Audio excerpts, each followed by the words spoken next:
All right, so Deacon Jenkins, introduce yourself. Tell us your name, the year you were born, and where you're from. When you go back. Tell Randy call him and tell him I'm coming on. I'm working with Gail. Okay, so we're gonna do a test run. So, Mr. Buck, tell us who you are and what year you were born.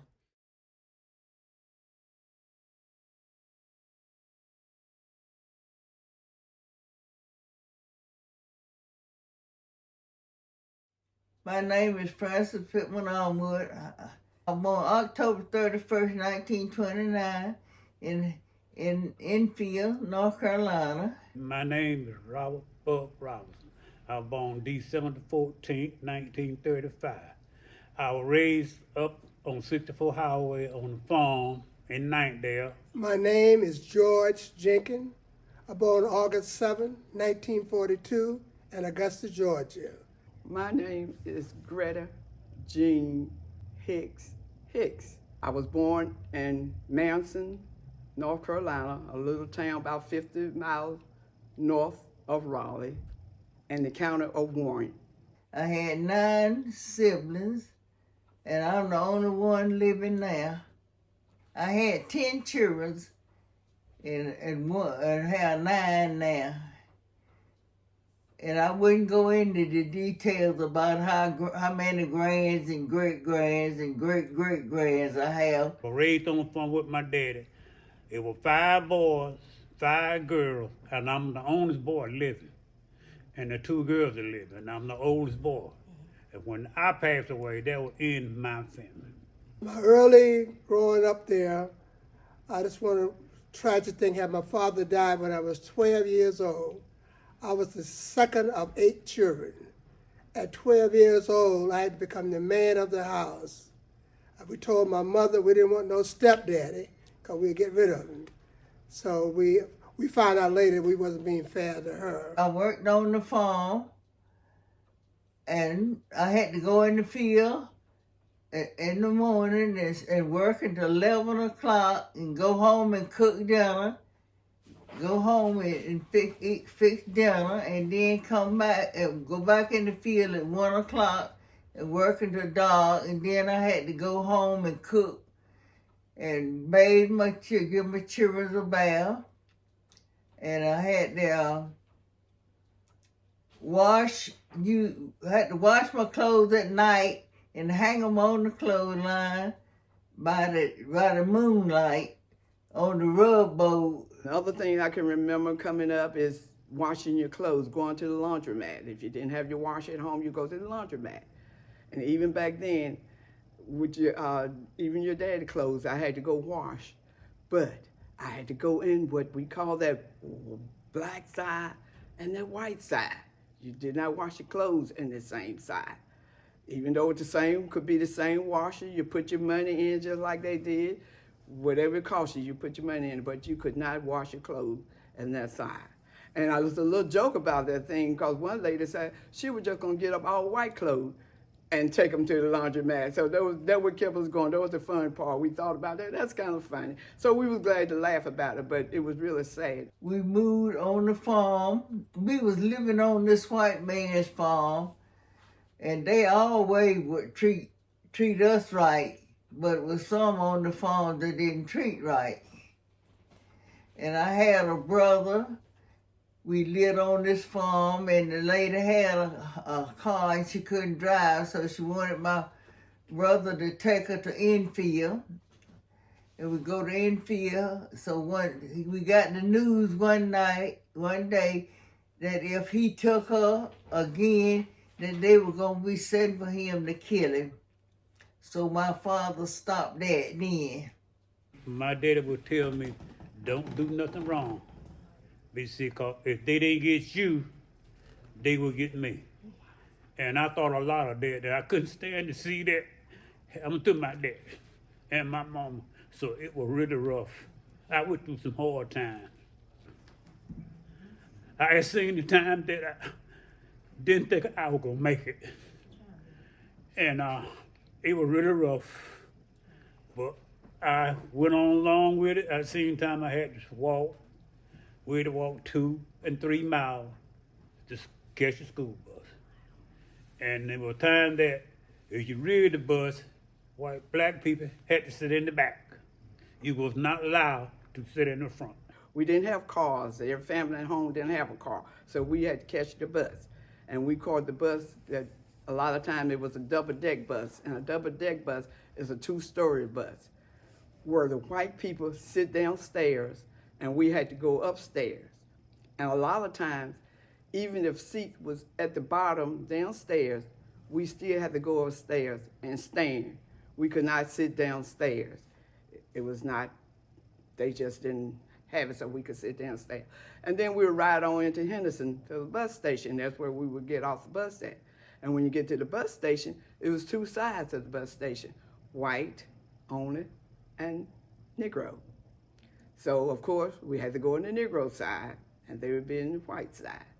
And school was only thing that we went to because you couldn't go in their school. You had to stay with their school. I went through my school. The school was segregated school, elementary school, middle school, high school, and back in Augusta, even the college was segregated at that time. Back in the day, they set laws, passed laws that made them legal, that blacks couldn't express themselves. They had black and white water fountain, bathroom. Go to the restaurant, you had to go to the back door, you had to go in the kitchen to order your food. And then we had, and today, as I tell you today that I don't like going through drive-thrus, you remember that, dear? Only because back in those days, it was just a little square hole in the wall. And we'll walk up to that hole and we'll order our food, pay the same thing that the white people can come around to the door, sit in and eat. But we can go to that window and they will pass our food out the window. And now, as you notice, all the drive-thrus, look how beautiful they are. Signs so pretty, makes you want to go. And very seldom I still go through the drive-thru. I'm getting over it, I'm getting through it, but very seldom I go through the drive-thru. As you know, my mama tell you I don't really like drive-thru, but that is one of the things, and they have really upgraded the drive-thrus. I couldn't go in the restaurant and to the front door and take a seat and eat with dignity like they did. We was not allowed to say nothing. We had to sit back and listen at them. What they said went. But we tried to prove something, it did not go along with them because we were black. Now, Mr. Buck, let me ask you this question because I just saw something on Instagram yesterday and it was giving Black history facts. And it said that in certain southern states, Black people weren't even allowed to have vanilla ice cream except on the 4th of July. Is that true? That's true. I didn't experience that, but the ice cream. But I experienced, I know this was prejudice there. You know, I guess we went through color, and we went through Negro and black. We always had the N-word back then, if you came in that, so I didn't experience that. I refused to go in the draft, so I took the test for the Air Force and Navy.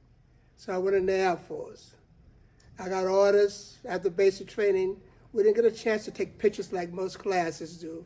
We had to rush off to Vietnam either, wherever. But anyway, I had orders to go to Vietnam. Another young man, he wanted to go to Vietnam to actually get in the black market, and I went to the Philippines. But I did go TDY to the Vietnam. But truly, God blessed me, and I saw, at the time, there was a little transition where blacks started getting authority, during that period of time. So some of the things the previous group, but one thing that hurts me most, that conflict, the Vietnam conflict, we wasn't recognized when we came back home. We didn't have no parade. We didn't have no welcome back home. It was a marching against what we had lost men for. I lost a couple of my best friends.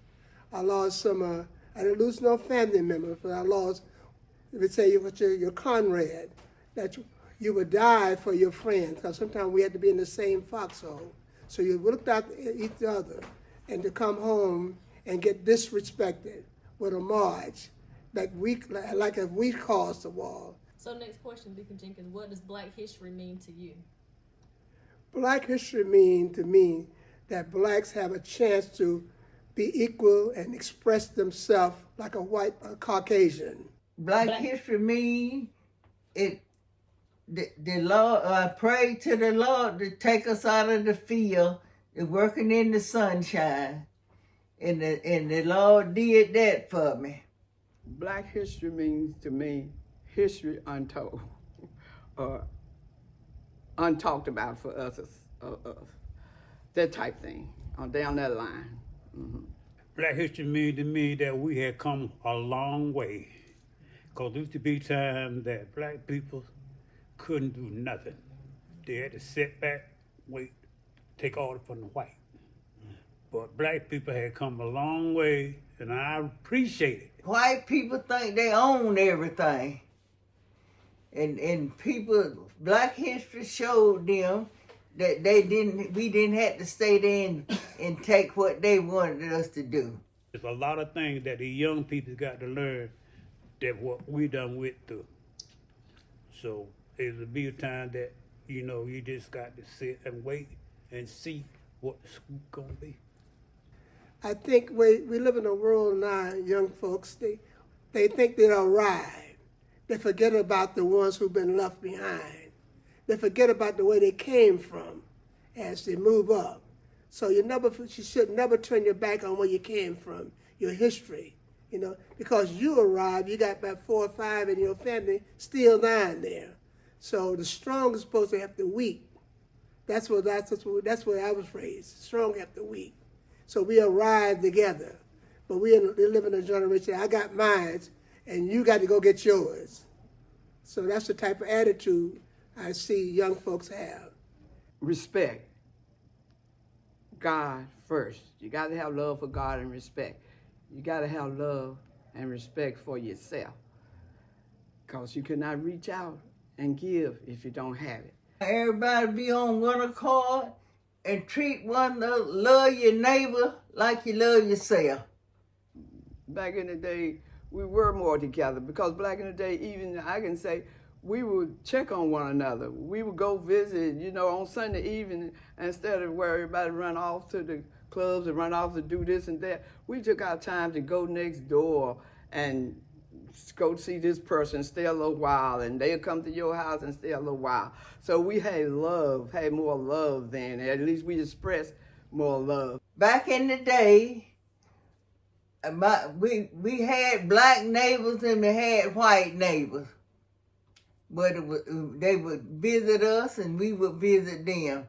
I'm blessed to be here to say some of this stuff, because I have seen some hard times. Voting rights. We had folks who died so we could have the right to vote. We got young people today will not go to the poll and vote. Will not go vote. Saying that my vote don't count. And that it just tears me up, because I've seen we went through so much of that. And it just hurts when I think about the forefathers, what they sacrificed. I sacrificed during that time too. And they got young folks today can care less about voting, because they say your vote count, every vote count. As everybody, first thing people think of now when you say growth is the president, okay? But the reason I say that is because I never even dreamed of or thought about having a black president.